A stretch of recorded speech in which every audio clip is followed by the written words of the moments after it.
नमस्कार, news one India देख रहे हैं आप। मैं हूं आपके साथ कोमल गंगवार। खबरों की शुरुआत करेंगे तो थोड़ी ही देर में लोकसभा में एनसीटी बिल पेश होगा। बिल पर लग सकती है लोकसभा की मोहर। तो एनसीटी बिल पर केंद्र और आम आदमी पार्टी सरकार की जंग छिड़ी है। गौरतलब है कि इस बिल के कानून बन जाने के बाद दिल्ली सरकार की मंत्रिमंडल के लिए कोई भी फैसला लेने या बिल पेश करने से पहले उपराज्यपाल की सहमति लेनी अनिवार्य होगी। तो उपराज्यपाल को इस आशय का अधिकार देने के लिए इस बिल में दिल्ली राष्ट्रीय राजधानी राज्य क्षेत्र शासन अधिनियम 1991 में संशोधित किए जाने वाले प्रस्ताव किए गए।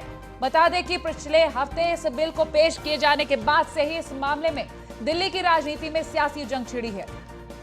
केजरीवाल सरकार का आरोप है कि इस बिल के जरिए केंद्र सरकार दिल्ली पर उपराज्यपाल के जरिए परोक्ष शासन करना चाहती है, जबकि केंद्र सरकार का कहना है कि भविष्य में विवाद को खत्म करने के लिए इस बिल के लिए जरिए उपराज्यपाल के अधिकारों को परिभाषित किया गया है। तो थोड़ी देर में लोकसभा में एनसीटी बिल पेश किया जाएगा और आज लोकसभा की मोहर लग सकती है। इस बिल पर कानून के रूप में आ सकता है। आपको बता दें, एनसीटी बिल को लेकर केंद्र और आप सरकार पे दोनों के बीच में जंग छिड़ी हुई है। पिछले हफ्ते से ये जंग छिड़ चुकी है।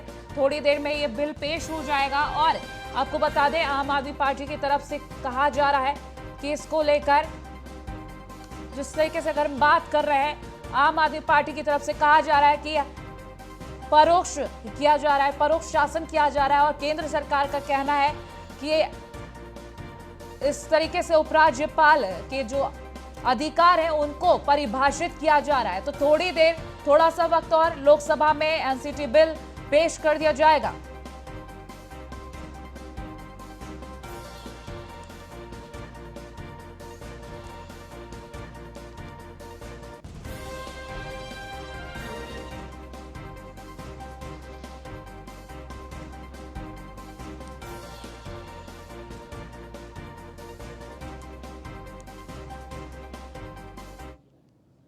तो अधिकारियों की लापरवाही से यूपी के मंत्री, विधायक, सांसद भी परेशान हो चुके हैं। अफसरों से परेशान हुए मंत्री और विधायक अब सीएम पोर्टल पर शिकायत कर रहे हैं। अपनी शिकायतें और समस्याएं आईजीआरएस पोर्टल पर दर्ज करा रहे हैं। माननीय मंत्री स्वाति सिंह समेत कई विधायकों ने शिकायतें दर्ज कराई हैं। आईजीआरएस पर आसानी से समस्याओं का निस्तारण हो रहा है।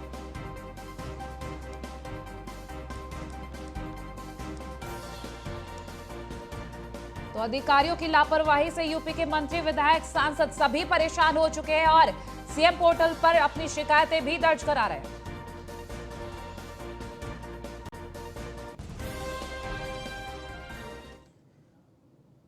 और अब आपको ग्राफिक्स के जरिए बताते हैं कि किस मंत्री ने क्या शिकायत की है। हिंद नगर कॉलोनी को नगर निगम को हैंड ओवर करने के संबंध में शिकायत। ये स्वाति सिंह राज्य मंत्री की शिकायत है। बीजेपी सांसद कौशल किशोर की शिकायत। छेदाना को रोजी रोटी के लिए मिले चबूतरे की रजिस्ट्री कराने के लिए शिकायत। धर्मेंद्र शाह के विधायक बदायूं सरसावा में सरकारी जमीन पर 3 कंपनियों के नक्शा पास करने की शिकायत। देवेंद्र प्रताप सिंह विधायक कासगंज तटबंध की जमीन पर भवन बनाने के लिए बिल्डर को परमिट देने की शिकायत। डॉक्टर अरुण कुमार विधायक बरेली ग्रीनवुड अपार्टमेंट गोमती नगर विस्तार में जल रिसाव की शिकायत। सुरेंद्र मैथानी विधायक कानपुर नगर आशा सिंह के शिप्रा एस्टेट बिल्डर से खरीदे भूखंडों की रजिस्ट्री को लेकर शिकायत। तो ये तमाम शिकायतें जो सरकारी पोर्टल पर की गई और आपको ये बता दें कि शिकायतों का निस्तारण भी हो रहा है।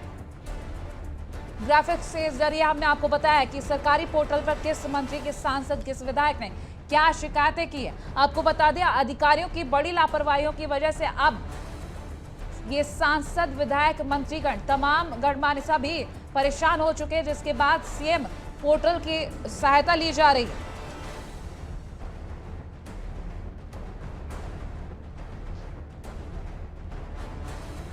तो सरकारी पोर्टल पर सरकार से जो शिकायत की जा रही है उसका निस्तारण भी किया जा रहा है।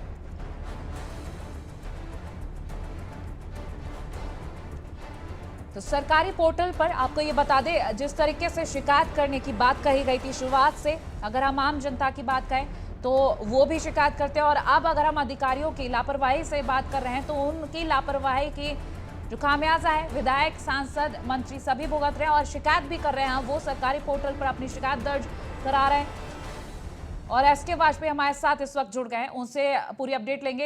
एसके, सरकारी पोर्टल पर अब विधायक, सांसद, मंत्री भी अपनी शिकायत दर्ज करा रहे हैं, निस्तारण भी हो रहा है। अगर हम बात करें एक रेशियो की, तो किस हिसाब से शिकायतें आ रही है और किस हिसाब से निस्तारण हो रहा है? अगर हम देखें, जिस तरीके से मुख्यमंत्री योगी आदित्यनाथ ने एक आईजीआरएस पोर्टल विकसित करने के निर्देश शुरुआत में ही दिए थे, जिसके बाद उत्तर प्रदेश सरकार ने ये आईजीआरएस पोर्टल बनाया। इंटीग्रेटेड ग्रीवांस रेड्रेसल सिस्टम, ये वो सिस्टम है जिसमें सभी विभाग के प्रमुखों को जोड़ा गया है। कोई भी व्यक्ति इस पर अपनी शिकायत कर सकता है और इस शिकायत की सबसे बड़ी बात यह है कि इसमें मुख्यमंत्री कार्यालय सीधे तौर पर नजर रखता है। जो मुख्यमंत्री की कार्यालय की टीम के लोग हैं वो इसमें आने वाली शिकायतों को देखते हैं और जिस विभाग से संबंधित ये शिकायत होती है उस विभाग को मुख्यमंत्री कार्यालय से यह शिकायत फॉरवर्ड की जाती है। इसमें जिले से लेकर प्रदेश स्तर तक के सभी मामलों की शिकायत है, चाहे वो किसी भी विभाग से जुड़ा हुआ मामला हो जो उत्तर प्रदेश सरकार से जुड़ा हुआ है, उन सभी विभागों की शिकायत इस पोर्टल पर की जा सकती है। और सबसे बड़ी बात यह है कि जब तक शिकायत का निस्तारण नहीं होता है तब तक इस शिकायत पोर्टल पर की गई शिकायत को बंद नहीं किया जाता। और जब इसका निस्तारण हो जाता है, संबंधित विभाग ये जानकारी भेज देता है मुख्यमंत्री कार्यालय को कि संबंधित शिकायत को निस्तारित कर दिया गया है। उसके बाद मुख्यमंत्री कार्यालय से शिकायतकर्ता को फोन किया जाता है और उससे यह पूछा जाता है कि आपकी शिकायत का निस्तारण जैसा आप चाहते थे वैसा हुआ है या नहीं। जब वो अपना फीडबैक देता है उसके बाद ही ये निस्तारण किया जाता है। तो कहीं ना कहीं अफसरों की कार्यप्रणाली को लेकर जहां पहले भी सवाल उठते रहे हैं और अब उसका शिकार मंत्री, विधायक और सांसद भी हो रहे हैं। इसका सबसे बड़ा प्रमाण यह है कि उत्तर प्रदेश सरकार के चाहे मंत्री हो, सांसद हो, विधायक हो, वो लगातार अब इस पोर्टल का सहारा अपनी शिकायतों के निस्तारण के लिए ले रहे हैं, जो कहीं ना कहीं ये बताता है कि उत्तर प्रदेश सरकार के अफसर किस तरीके से बेलगाम है। जो जब मंत्रियों, विधायकों और सांसदों की बात नहीं सुन रहे हैं तो जनता की बिसाती क्या है। निश्चित तौर पर अगर हम देखें, जिस तरीके से उत्तर प्रदेश की राज्य मंत्री स्वाति सिंह ने हिंदनगर कॉलोनी, जो कि राजधानी लखनऊ की कॉलोनी है, उस कॉलोनी से संबंधित शिकायत की थी, जिसमें यह मांग की गई थी कि कॉलोनी को नगर निगम को हैंडओवर कर दिया जाए। लेकिन ये इस मामले में जहां वो पहले अधिकारियों से अपनी बात रख रही थी, उनकी बात नहीं सुनी जा रही थी। लेकिन जैसे ही इस पोर्टल पर शिकायत हुई, तत्काल सचिव नगर विकास ने पूरे मामले का संज्ञान लेकर रिपोर्ट तलब कर ली है। तो कहीं ना कहीं यह दिखाता है कि मुख्यमंत्री कार्यालय किस तरीके से इन शिकायतों पर एक्टिव है। दूसरा मामला अगर हम कहें तो राजधानी लखनऊ से सटी मोहनलालगंज सीट का है, जहां से सांसद कौशल किशोर ने शिकायत की थी, जिसमें एक व्यक्ति को एक चबूतरा आवंटित किया गया था जिसमें वो अपनी रोजी रोटी चला सकता था, लेकिन उसके आवंटन की रजिस्ट्री नहीं हो पा रही थी, जिसके लिए वो लगातार दफ्तरों के चक्कर लगा रहा था। लेकिन सांसद के शिकायत करने के बाद तत्काल उसमें आदेश जारी हुए। चाहे हम सुरेश श्रीवास्तव विधायक की बात करें या लखनऊ के विधायक नीरज वोरा की बात करें, उन्होंने भी आईजीआरएस पोर्टल का सहारा लिया, जो ये दिखाता है कि मुख्यमंत्री की यह जो योजना है कितनी पॉपुलर है और उस पर शिकायतों का निस्तारण कितनी तेजी के साथ होता है। और सबसे बड़ी बात यह है कि इसमें जितनी भी शिकायतें एक माह अंदर आती हैं, उन सभी शिकायतों में कितनी शिकायतें ऐसी हैं जो कृषि विभाग से जुड़ी हैं या दूसरे विभागों से जुड़ी हुई हैं, स्वास्थ्य विभागों से जुड़ी हैं, उन शिकायतों के डेटा के साथ अफसर मुख्यमंत्री के पास जाते हैं, जिसकी समीक्षा सीएम योगी आदित्यनाथ खुद करते हैं कि अब तक कितनी शिकायतें आई और कितनों का निस्तारण हुआ।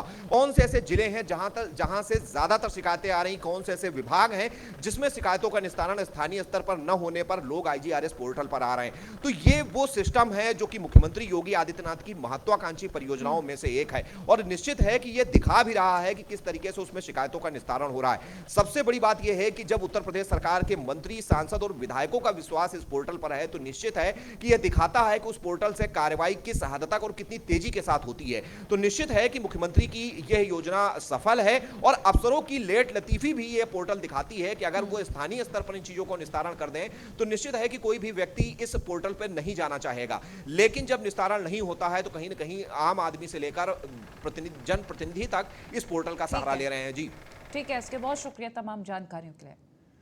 तो बिजनौर पहुंचे बीजेपी प्रदेश अध्यक्ष स्वतंत्र देव सिंह। बता दें, बीजेपी कार्यकर्ताओं ने उनका जोरदार स्वागत किया है। मोहित बेनीवाल भी बीजेपी प्रदेश अध्यक्ष के साथ मौजूद है। तो सरकार के 4 साल बेमिसाल कार्यक्रम में शिरकत करेंगे। बिजनौर, धामपुर, चंदक में कार्यक्रम का आयोजन है। तो बता दें, योगी सरकार के हाल ही में 4 साल पूरे हुए और इसी को लेकर 4 साल बेमिसाल कार्यक्रम का आयोजन करेंगे। और आपको ये भी बता दें, एक पुस्तिका का विमोचन किया गया, जो पुस्तिका हर घर पहुंचाई जाएगी। उस पुस्तिका में 4 साल में जो भी विकास कार्य किए गए, उन विकास कार्यों का ब्यौरा रहेगा, उन उपलब्धियों का ब्यौरा रहेगा, जो जनता यूपी सरकार के बारे में जानेगी उस पुस्तिका के माध्यम से।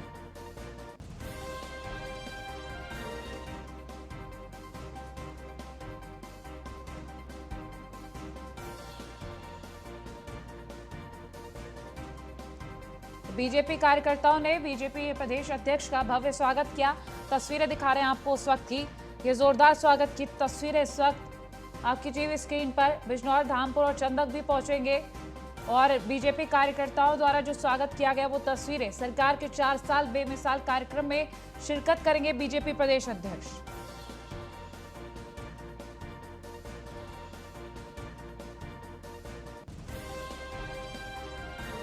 तो बिजनौर की ये तस्वीरें आपको दिखा रहे हैं जब बीजेपी प्रदेश अध्यक्ष स्वतंत्र देव सिंह पहुंचे थे। खबरों में आगे बढ़ेंगे तो दिल्ली से इस वक्त की बड़ी खबर। सीएम तीरथ सिंह रावत से केंद्रीय नेतृत्व नाराज है। सीएम के हालिया बयान को लेकर केंद्रीय नेतृत्व नाराज है। तीरथ सिंह रावत को सोच समझकर बयान देने की नसीहत दी है। तो बता दें केंद्रीय नेतृत्व की तरफ से नाराजगी सामने आई है उत्तराखंड के सीएम तीरथ सिंह रावत के बयान को लेकर।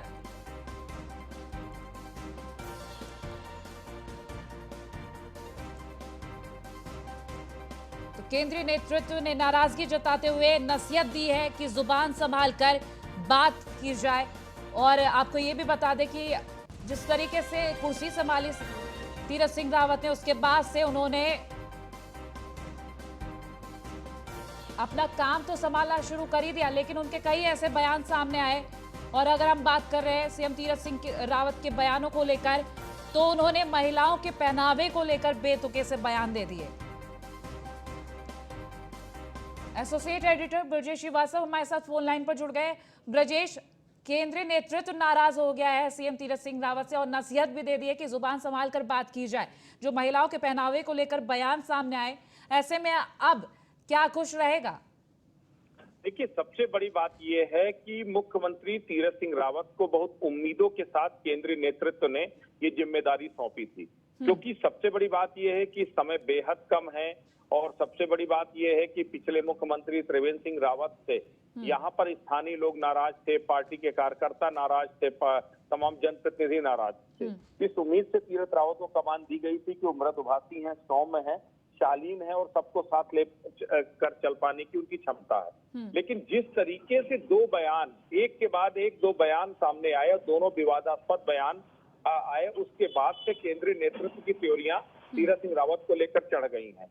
सबसे बड़ी बात यह है कि अभी फटी हुई जींस का जो विवाद था वो थमा नहीं था कि कल उन्होंने एक और बयान दे दिया रामनगर में। जिस तरीके से उन्होंने 2 बच्चों और 20 बच्चों को लेकर के बयान दिया, उन्होंने और तो और इंतहा कर दी, अमेरिका का 200 साल का गुलाम बता दिया हिंदुस्तान को जो है। तो विपक्ष उसको जबरदस्त तरीके से मुद्दा बना रहा है।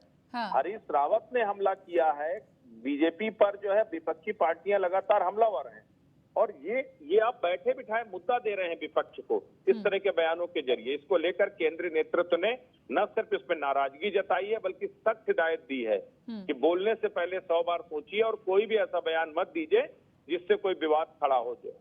तो अब देखना ये होगा कि क्या इसके बाद सीएम की बयानबाजी में कुछ लगाम लगती है या नहीं। फिलहाल वो कोरोना पॉजिटिव हो गए हैं, ऐसे में उन्होंने खुद को क्वारंटाइन किया है।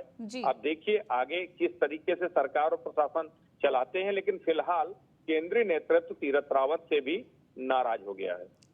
ठीक है ब्रजेश, जिस तरीके से ये बयान सामने है लगातार, चाहे फिर वो पहनावे को लेकर हो या 2 की जगह 20 बच्चे को लेकर हो या मुफ्त राशन वितरण कार्यक्रम की तारीफ करने के चक्कर में जो अपमानजनक शब्दों का इस्तेमाल किया गया उनकी तरफ से, इस तरीके की जब बातें सामने आ रही हैं तो एक जब आप जिम्मेदारी निभा रहे होते हैं, जिस जिम्मेदार पद पर होते हैं, उस वक्त आपको काफी सोचने की जरूरत होती है कि आप किन शब्दों का इस्तेमाल कर रहे हैं, क्योंकि न सिर्फ केंद्रीय नेतृत्व यहाँ पर नाराज है, जनता की तरफ से भी नाराजगी सामने आएगी। क्योंकि ऐसे में अगर हम पिछले वक्त के सीएम की बात करें तो कहीं ना कहीं वो नाराजगी देखी गई थी और अब इन बयानों को लेकर इसका खामियाजा आने वाले वक्त में भुगतना पड़ सकता है। देखिए, सबसे बड़ी बात यह है कि बीजेपी यूथ को अपने साथ कनेक्ट करना चाहती है, लेकिन आप सोचिए कि अगर आप यूथ के ऊपर इस तरह से फटी हुई जीन्स जैसे मुद्दों पर अगर आप टिप्पणी करेंगे तो क्या यूथ आपके साथ कनेक्ट हो पाएगा? ये आपको सोचना होगा।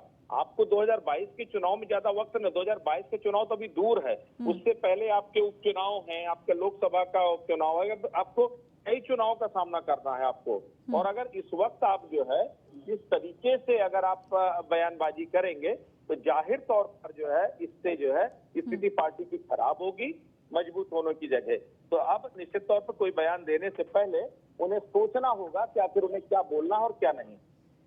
बिल्कुल, क्योंकि आने वाले वक्त में चुनाव भी है और जिस तरीके से सीएम की कुर्सी उन्होंने संभाली, और ऐसे में अगर इस तरीके के बयान सामने आएंगे तो वो उन्हीं के लिए नुकसानदेह होगा। फिलहाल तो वो कोरोना पॉजिटिव हो चुके हैं, तो ऐसे में अगर हम उनकी स्थिति की अपडेट लें, उनके स्वास्थ्य की अपडेट लें।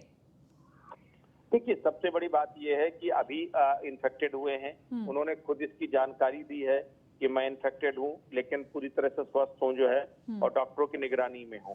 तो स्वास्थ्य को लेकर के कोई बहुत चिंता की बात नहीं है, लेकिन सबसे बड़ी बात चिंता उनके स्वास्थ्य से ज्यादा पार्टी को अपने स्वास्थ्य को लेकर के है, क्योंकि कम से कम मुख्यमंत्री के इस तरह के बयानबाजी से पार्टी का स्वास्थ्य जरूर खराब हो रहा है, और इस वक्त बिल्कुल नहीं चाहेगी पार्टी की किसी भी तरीके की बयानबाजी की वजह से पार्टी की फजीहत हो और उत्तराखंड में जो है स्थिति और खराब हो। ठीक है, चलिए ब्रजेश, बहुत शुक्रिया तमाम जानकारियों के लिए। तो सीएम के हालिया बयानों को लेकर केंद्रीय नेतृत्व नाराज है, फिर चाहे वो पहनावे को लेकर हो या बच्चों की बातों को लेकर हो। और खबर चित्रकूट से, जहरीली शराब से हुई मौत के बाद आबकारी विभाग जाग गया है। नदी किनारे बसे गांव में आबकारी विभाग और जिला प्रशासन का छापा सामने आया है। कपसेठी गांव के नदी के किनारे बसे गांव में छापेमारी की गई है। छापेमारी के दौरान करीब 10 क्विंटल लहन नष्ट किया गया। छापेमारी से शराब माफिया में हड़कंप मचा हुआ है। तो ये तस्वीरें दिखा रहे हैं, छापेमारी की गई और आपको ये बता दें, शराब माफिया में छापेमारी से हड़कंप मच गया है। करीब 10 क्विंटल ये मात्रा बताई जा रही है जिसमें लहन नष्ट किया गया है। तो छापेमारी के दौरान 10 क्विंटल लहन बरामद किया गया, जिसको फिलहाल नष्ट कर दिया गया है। कपसेठी गांव के नदी के किनारे बसे गांव में छापेमारी की गई थी।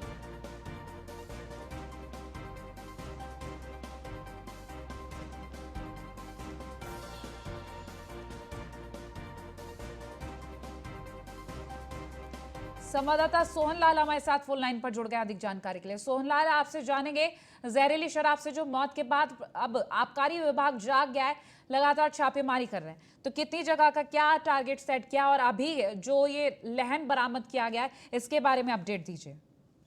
जी, आपको बता दूं कि जिस तरह से चित्रकूट के राजापुर तहसील में बीते दिनों जो है शराब पीने से 5 लोगों की मौत हो गई है, इसके बाद जिला चित्रकूट आबकारी विभाग और जिला प्रशासन को जागा है और जो है जिला मुख्यालय से सटे कपसेठी गांव में नदी ताबड़तोड़ जो है संयुक्त छापेमारी की गई है। इस छापेमारी में लगभग जो है 10 से 15 कुंटल लहन नष्ट किया गया है और जो है शराब नदी में फेंकी गई है। कुल मिलाकर के आबकारी विभाग और जिला। ठीक है, चलिए, बहुत शुक्रिया।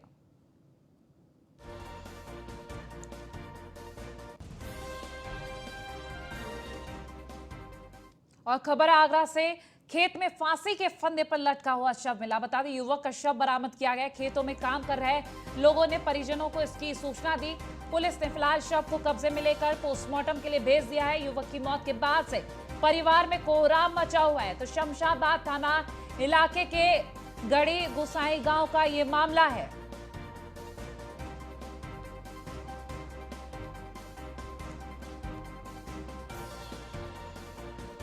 फिलहाल के लिए इतना ही। देखते रहिए न्यूज़ 1 इंडिया। नमस्कार।